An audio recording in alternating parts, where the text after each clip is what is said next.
Welcome to Listertainment, the channel with the most deceptive name in all of YouTube. We all know that there have been many fighters unfortunately killed inside the ring or right after they got to the hospital, and there's a ton of videos about these occasions.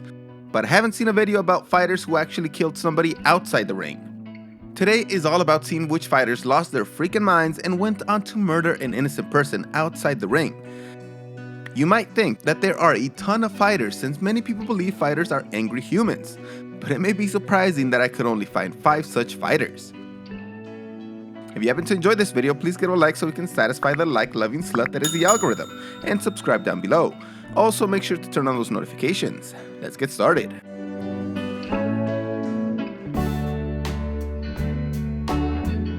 Felix Verdejo is a lightweight boxer from San Juan, Puerto Rico, who made it to the Olympics, but lost before the medal rounds to the one and only Vasily Lomachenko. As the #1 seed, 2 good body shots fired home by Lomachenko. This men's 60-kilogram lightweight quarter. He started his professional career in 2012 and was on a tear, getting to 23-0 before suffering a defeat to Antonio Lozada Jr.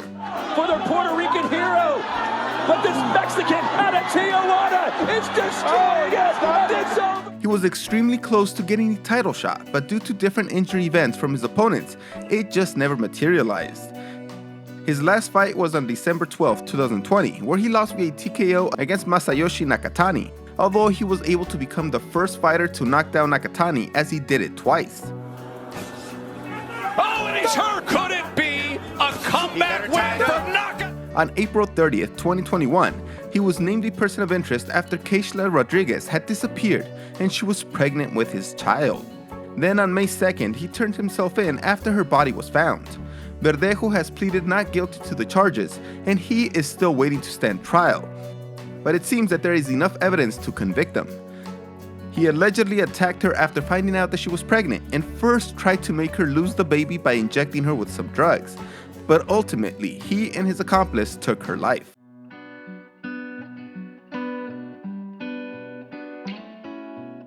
Edwin Valero was on track to become one of the greatest boxers of his era, but he ultimately took his own life in jail after being arrested on suspicion of killing his wife.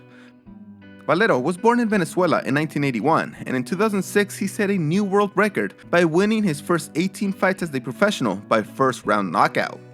It will not take much. He's about to go again. Valero just did, trying to finish him off, and down he goes. About 7 unanswered punches, and that's it. He then continued and got to a record of 27 wins and 0 losses, all victories by the way of knockout. Many of the boxers who sparred with Valero, including Mikey Garcia, have said that he would have been able to beat Pacquiao.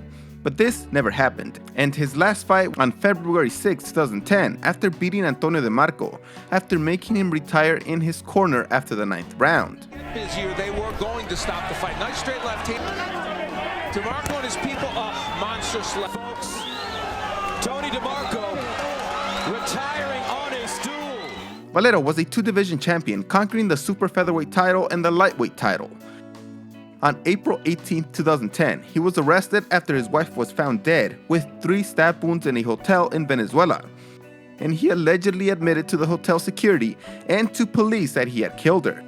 He committed suicide the next day in his jail cell. Valero had a history of domestic violence against his own mom and his wife, and had severe drinking and anger problems. He left 2 kids behind with this tragic turn in his life.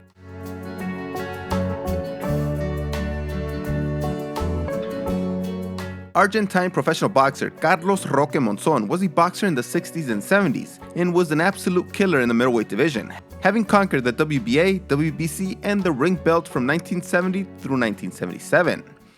Round number 8, a right hand, and Wakata is down. Wakata is very hurt. Monzon landing all kinds. His record at his retirement was 100 total fights, with 87 wins, 9 draws, and only 3 defeats. The losses occurred early in his career, right at his 20th fight. He had an astonishing 59 wins by knockout.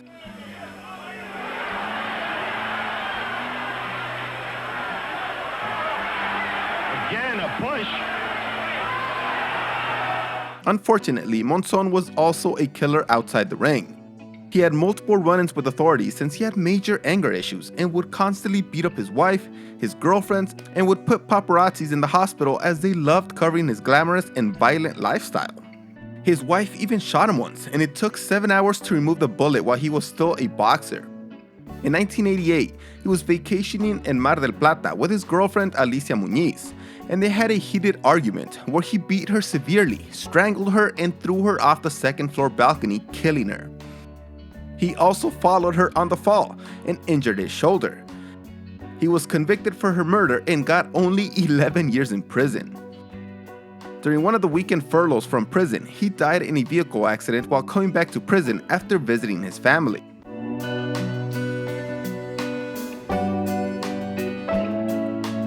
Another murderous Puerto Rican boxer is Esteban de Jesus, who was the lightweight champion after defeating Guts Ishimatsu. Aquí había consenso en cuanto a que Esteban estaba dominando el combate. Más activo ahora Esteban de Jesus, Suzuki. ¡Esteban de Jesus! La corona mundial del peso ligero, derrotando por decisión unánime. He challenged Roberto Duran twice for 2 other titles at lightweight, but lost both times by knockout. Tal cual como se esperaba, De Jesus no subió la loma, como se dice popularmente, en misericordia del castigo que está recibiendo. He had an incredible record with 63 fights, 58 of them victories, and 33 by knockout. One of those was the first fight he had with Duran, where he became the first fighter to beat him as a professional, although as stated, he did go on to lose 2 times to him. Both have terrific records, and there is Duran down, believe it or not. Esteban de Jesus.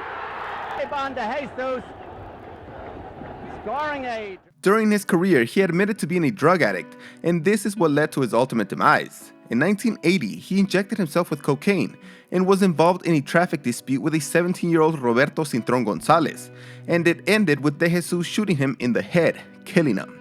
He was sentenced to life in prison. 5 years later, he learned that his brother had died of AIDS, and since he shared needles with him, he also contracted the terrible disease, at which point he was released from prison, where he died 1 month later at just 37 years old.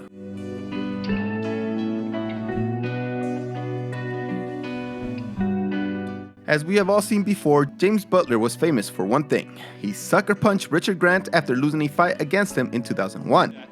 A unanimous decision victory. Against look at this. Butler. Whoa! Butler just... This fighting event was a charity event for the first responders of September 11th, and this guy ended it with this fiasco.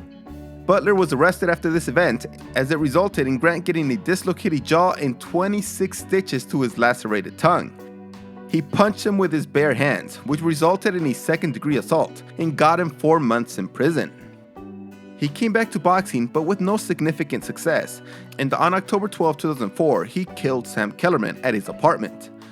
Kellerman and Butler had been friends for 10 years, but it all ended when he was attempting to kick out Butler from his apartment, where he had been staying trying to revive his boxing career. Butler, who was allegedly diagnosed with bipolar disorder, grabbed a hammer and beat Kellerman to death, and then torched the house trying to cover up his actions. He was arrested, convicted, and sentenced to 29 years in prison. Also, Sam Kellerman happens to be famous boxing commentator Max Kellerman's brother. Maybe it's as expected that most of these people killed their significant others, but I think that that's pretty much the same for the rest of the population too. Thanks for watching this video. See you next time.